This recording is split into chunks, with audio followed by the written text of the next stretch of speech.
Ladies and gentlemen, the first speaker in this session who will bring to you the peace and political aspects of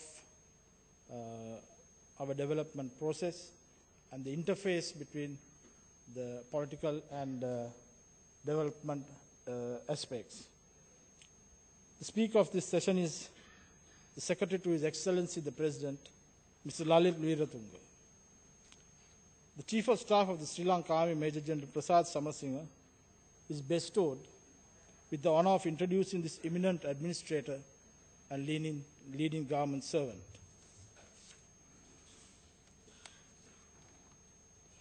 Major General Prasad Samarasinghe, a proud product of Ananda College, Kurunagara, Ananda College, joined the Sri Lanka Army as an officer cadet in 1980 and was commissioned in the rank of second lieutenant after his military training. Subsequently, he was posted to the Sri Lanka Signal Corps. During his illustrious military career, he served successfully in different capacities in both war and peace, such as Troop Commander, Squadron Commander, Commanding Officer of Signal Regiment, Infantry Brigade Commander, Colonel Military Secretary, Signal Regimental Center Commandant, Military Spokesman of the Army, Chief Signal Officer, Commandant of the Sri Lanka Army Volunteer Force, and Colonel Commandant of the Military Intelligence Corps. He has served as the Defence Advisor to the Sri Lankan High Commission in London, UK. At present, he is the Chief of Staff of the Sri Lanka Army and holds other appointments as the Director General of the Center for Research and Development of the Ministry of Defence and Urban Development, and Colonel Commandant of the Sri Lanka Signal Corps. He qualified in the Army Command and Staff Course, Bangladesh, and also holds the Master of Science degree from the General Sir Kotalawala Defence University of Sri Lanka. Ladies and gentlemen, to introduce this eminent speaker, I invite the Chief of Staff of the Sri Lanka Army, Major General Prasad Samarasinghe.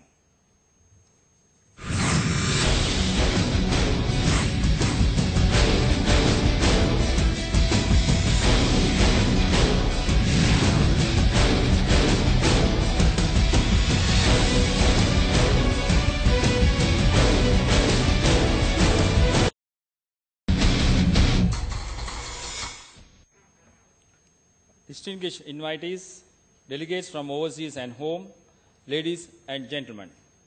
I am privileged by this opportunity to introduce to you the Secretary to His Excellency the President, an eminent government servant who leads government efforts in policy development on matters of national importance. Among these, overseeing the implementation of the recommendations of the Lessons Learned and Reconciliation Commission is significant. He is an intellectual with enormous oratory skills and is the most appropriate speaker to articulate the topic Peace and the Rise of Sri Lanka, an Inseparable Partnership. Mr. Lalith Weerathunga is the Secretary to His Excellency the President of Sri Lanka since November 2005. He entered the Sri Lanka Administrative Service in January 1977 and has held a number of senior positions in the public service as Secretary to the Prime Minister, Additional Secretary to the Ministry of Education and Higher Education, Director General of the Tertiary and Vocational Education Commission, and Vice Chairman of the National Apprenticeship Board. He had also been the Chief Technical Advisor and Vocational Training Specialist in the Regional Office of the International Labour Organization for Asia and Pacific. And he had worked as a consultant of the United Nations Development Programme for the government of Maldives too. Throughout his career, he has served in many task forces, committees, governing councils of universities, and boards of directors of public corporations and statutory boards. Mr. Weerathunga currently holds positions as the Chairman of the Telecommunication Regulatory Commission of Sri Lanka and Chairman of the Petroleum Resources Development Committee. He also chairs the committee overseeing the implementation of the National Plan of Action for the implementation of Lessons Learned and Reconciliation Commission recommendations, the Presidential Task Force for a Triangle, Sri Lanka, and also Presidential Task Force for National Productivity and the National Administrative Reforms Council. Mr. Weerathunga received his primary education from Rahula College, Matara, before moving to Royal College, Colombo for his secondary education.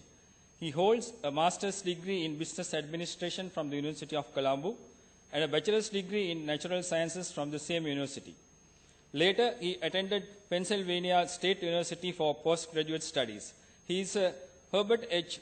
Humphrey Fellow of the Pennsylvania State University, USA. Ladies and gentlemen, please welcome Secretary to His Excellency the President, Mr. Lalith Weerathunga. Over to you, sir.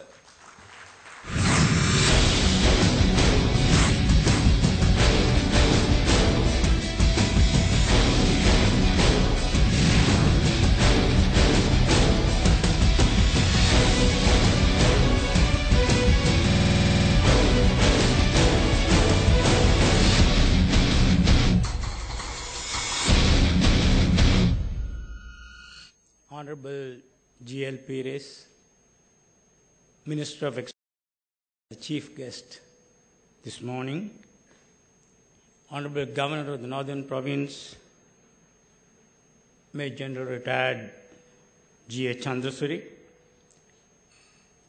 architect of what we are seeing today, this morning and for the last 3 years, Mr. Gotabaya Rajapaksa, Secretary of the Ministry of Defense and Urban Development, Dr. Subramaniam Swamy from India, our eminent guest of honor, Excellencies, Secretaries to Ministries, Commander of the Army, Lieutenant General Lalith Weerathunga, Commander of the Navy, Vice Admiral Jayant Pereira, Commander of the Air Force, Air Marshal Kolita Gunatilaka, Director General of the Civil Security Force, distinguished delegates from home and abroad, and dear friends. It has always been a very delightful experience for me to participate in the 3 previous occasions the defense seminar was held in the midst of some of the brightest and sharpest minds in national and global security. And this time, too, it's certainly no exception. Thank you indeed, Lieutenant General Lalith Weerathunga, for inviting me to the Defense Seminar 2014 and for the opportunity to learn and share new information on matters relevant to national development, prosperity, and security in a regional and global context. As I said earlier, today, this seminar, which is conceptualized by the architect of our victory against terrorism, Mr. Gotabaya Rajapaksa, without whose involvement and commitment we wouldn't be seeing the beautiful Colombo that you have seen over the last few days. Thank you, Mr. Secretary, for your great commitment towards peace and development in this country. 5 years have elapsed since the dark days of war ended, and the effects are tangible throughout the country. Foremost among them, a sense of security and safety in getting about with the routine work in everyday lives of ordinary men, women, and children. Since the end of the war, Sri Lanka has performed well in moving forward, and that you heard in the most articulate address that I have heard to date on the subject of post-conflict Sri Lanka by my colleague Dr. Jayasundara, and I'm not going to dwell on what he has been saying. I think it was a fantastic forerunner to all what we are doing today at this seminar. Well, we have had our own share of challenges posed by climate changes, adjustments to global energy price changes, but not to forget the international pressure which is being applied due largely to misconceptions created and disseminated by disenchanted elements of terror groups. In addition to rapid economic progress, the country is expected to surpass the target of $4,000 per capita during this year. And you heard the vision that Sri Lanka has for 2020 and all engineered under the guidance of this country's leader, His Excellency President Rajapaksa. Only a few weeks ago, we heard the positive news that Sri Lanka has crept up 2 notches and ranked 73rd position in the United Nations Human Development Index, HDI, for 2014 under high development category, retaining its position ahead of all the South Asian countries. This undoubtedly motivates us to do better, focusing on some new indices such as IT literacy and use of information and communication technology, peace and development. That being said, let me start sharing my thoughts on my given topic today on the inseparable partnership between peace and the rise of Sri Lanka. I take the phrase rise in Sri Lanka here to mean economic development in Sri Lanka, but let me come to that in more detail as I proceed. What I propose to do in my address this morning is to make a brief examination of the nexus between peace and development, and consequently, what appropriate measures should be adopted to cement this partnership for the well-being of the country and its people. Let me begin with a simple question. What is peace? For those of us who had been wary of war for 30 years, a natural and quick answer to this question will be the absence of war, naturally. And that would only be partially correct. According to certain scholars of peace studies who refer to the absence of war as negative peace. Peace is called negative when it has been achieved only as a result of controlling certain disruptive factors. We in fact had this negative peace at one point in the conflict when a ceasefire was introduced, or rather many, between the government and the LTTE. For a brief period, there was a lull in violence, and incidents that would have been undesirable ceased to happen only temporarily. And as we know, a fragile period of peace prevailed. As all of us know, these fragile periods of absence of violence engineered at the behest of the LTTE allowed the terror groups to fortify themselves. That was the result of these brief periods of negative peace that we have had. Now, the opposite force of this negative peace, a positive peace is something that post-conflict countries in particular should aspire to. Sri Lanka is no exception. The figure widely known as the father of peace studies, Professor Johan Galtung, gives a richer, more complex meaning to this positive. He says that it is not bullets and bombs alone that kill and maim people. There is also such a thing as structural violence. Violence that is built into the structure of political, social, and economic systems. People who die of malnutrition in a world with more than enough food, who are blinded, crippled, or killed by preventable diseases, who become the targets of vicious crimes committed by desperate, marginalized people. These are not victims of war. They are the victims of structural violence. Yet they are just as damaged, just as dead as those we count as war casualties. Hence, Professor Galtung sums up, positive peace is more than just the absence of war. It is the presence of decency. To elaborate further, Professor Galtung says that positive peace is filled with positive content such as restoration of relationships, the creation of social systems that serve the needs of the whole population, and the constructive resolution of conflict. It is this positive peace that we will consider as conducive to promote development in our country in the post-conflict period. The Lessons Learned and Reconciliation Commission made a large number of recommendations towards establishing and enhancing positive peace in Sri Lanka. Now, that is very salutary. Now, there are different views held by theorists on the partnership between peace and development, and debate on whether peace and development are actually compatible. One question is whether sustained peace is a condition for economic development. The fact that it is so is a truism. There is no doubt about it. It is obvious that no real economic progress can be achieved in a situation of conflict or war. And I think that was substantiated by my dear friend Dr. P. B. Jayasundara in giving you an array of statistics. Post-2005, post-2009, pre-2005, and in fact he went back to 1948 to trace the development trajectory of this country.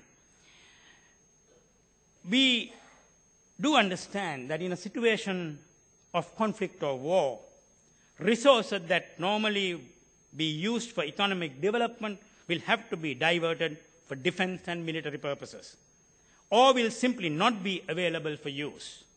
However, it is interesting to note the years 2006 to 2009. We had a war against terrorism starting in 2009 in particular, where during this period of 2006 to 2009, we had remarkable GDP growth.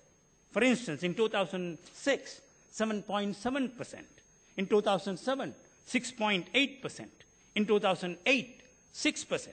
And 3.5%, there was a dip in 2009. But once the struggle against terrorism ended in May 2009, we had remarkable GDP growth in 2000, that is, a massive 8.0%. Having said that, the second viewpoint is whether economic development is a condition for sustained peace. Earlier I said, obviously, peace has to be there for development. That is a truism. But the second viewpoint that I want to place before you is whether economic development is a condition for sustained peace. There is a lack of consensus on this one. There are some streams of opinion which say that development promotes peace because people experiencing better economic conditions are less likely to create conflicts. This is because they are generally content with their lot and are aware of the losses resulting from conflicts. This may be a reason for countries to compile a gross national happiness index, leading to the thought that ultimately people needed to be happy with their lot, not merely economic development. Another stream of opinion is that development hinders peace. Very interesting. This is because certain groups of people ensure their sustained development at the expense of others by suppressing or controlling them. A third stream of opinion held by some theorists is that peace and development bear no significant relationship to each other. These are all theories that are put forward by people who go into this subject in depth. All in all, although there is agreement that sustained peace can promote economic development, there is no guarantee that economic development alone will promote sustained peace. That's the argument that I want to place before you. This is because people in a society, in a country, whether they are rich or poor, will always want more, leading to inevitable disparities. Hence, there has to be a multidisciplinary approach to development. In this context, development has to take into account also people development and growth, strengthening of social networks, and as some countries do, even go to the extent of developing a gross national happiness index. The essence of the philosophy of this index is the peace and happiness of a country's people and the security and sovereignty of the nation. In recent times, you have seen a country in the SAARC region, Bhutan, going this way, looking at how happy their people are. Having briefly discussed the nature of the partnership between peace and development, I will now move on to the interventions that can be made for peace and development to complement and reinforce each other. If you wonder what were the most valuable assets that were ravaged by the war during those 3 decades, many come to my mind and to your mind. Precious human lives, to be sure, there is no doubt about it. Infrastructure that set us back in the development trajectory by several years is another. But also, very importantly, the slow but steady disintegration of our society, what we have often referred to in the past as the destruction of our social fabric and concurrently the destruction of what is known as social capital in our country. The term social capital may be a new word for many of us who are familiar with the traditional capital such as financial, physical, and human.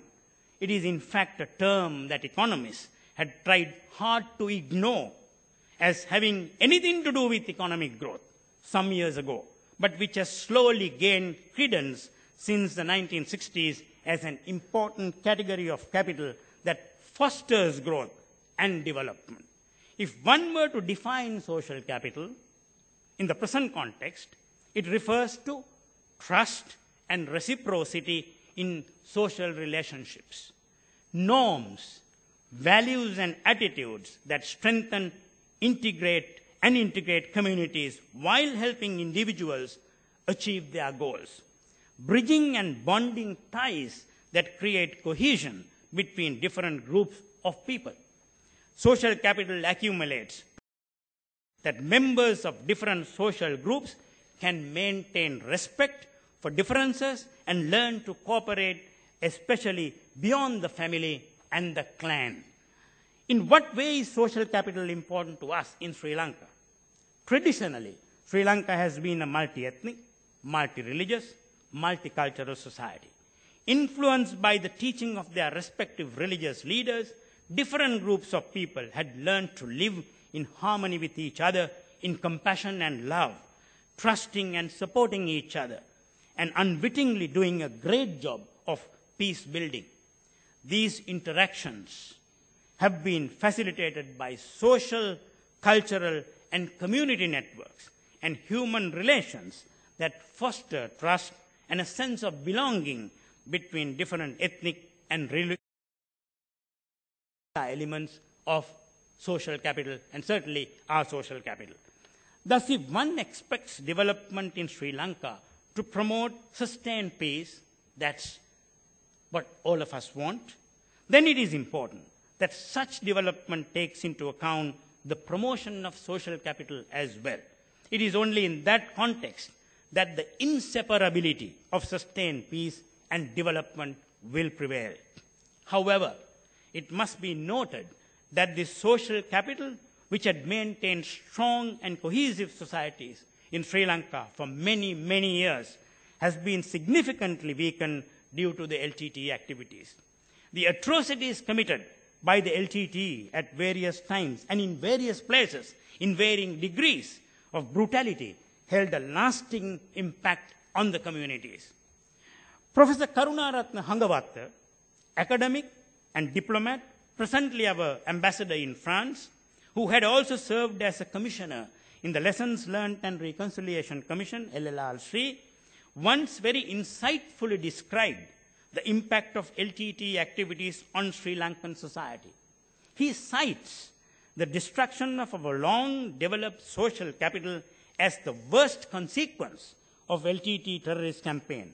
Professor Hangavatta goes on to say, and let me quote, "Personal relations between friends, neighbors, and families have been affected due to growing mistrust and suspicion among ethnic groups.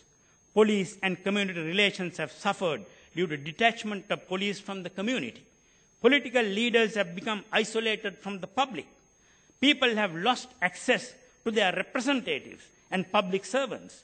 Barriers have prevented free movement and socialization. Multi-community integration through participation at religious ceremonies such as Vesak for Buddhists, Madhu celebrations, the Catholics, and many Hindu and Islam celebrations, and of course visits to multi-religious places and Anuradhapura have been adversely affected, and people have kept away from large community gatherings due to fear of violence. Loss of contact among people and between communities has affected individual and collective productivity due to loss of employment, trade, and commerce. Social functions such as Shramadana, through which people help each other with various projects by donating labor, have ceased. many social, cultural, and public institutions have crumbled under the weight of terror. As a result of LTTE terror, communities that have the capacity to peacefully coexist have become sharply divided and grown suspicious of each other. Violence has become a common norm in some urban areas. There is a decline of civic engagement, and our social and cultural institutions have begun to crumble, unquote. I think that gives you the essence of what the LTTE did in terms of destroying our social fabric and what affected in the most important segments of our culture and society.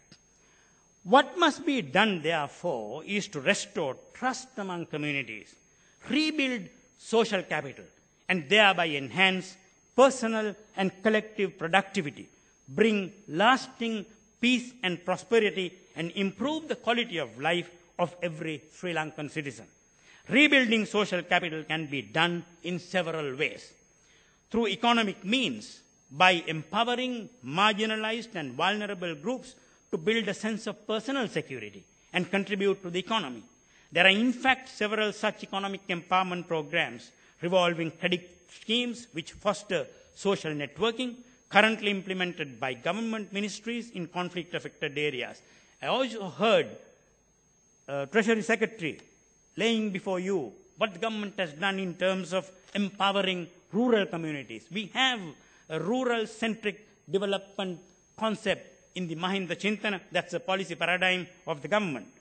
Culture and sports also play a crucial role as mechanisms to develop inclusive forms of social relations in post-conflict contexts. Relationships established between people who do not belong to the same primary social group and where there are no shared identities help diverse ethnic groups in particular to understand each other better and help mitigate any conflict situations among such groups. Social science research in India has shown how facilitating intercommunal networks in certain cities have prevented recurrence of intercommunal conflicts. When His Excellency Mahinda Rajapaksa, the President of Sri Lanka, presented his vision in January 2010, Mahinda Chintana, Vision for the Future, he articulated a multi-dimensional approach for sustainable development, focusing on strengthening relationships and bonds among people. Let me quote, "To win the world, develop the country. To develop the country, strengthen the village. To strengthen the village, protect the family. To protect the family, care for the person," unquote. He comes down to the most important aspect of our social fabric, the person. And that's how we articulated its vision. It's very clear that President Mahinda Rajapaksa is committed to promote the bonds among people and communities, enabling the revival, growth, and sustenance of our social capital. He summed up his vision thus, and let me quote again, "The children of Mother Lanka, Sinhala, Tamil, Muslim, Malay, and Burgher, look to us with hope, to be their trustee, to be the one to realize their dreams," unquote. In conclusion, let me observe that in order for peace and development to be complementary and to grow as an inseparable partnership, what we must seek to build progressively is a positive peace and a kind of development that goes beyond a monetary value and favors the growth of human and social relationships. Cohesive societies promote civic engagement and establish trust and reciprocity. In such a situation, my dear friends, we will find both a sustainable peace and a sustainable development. Thank you very much.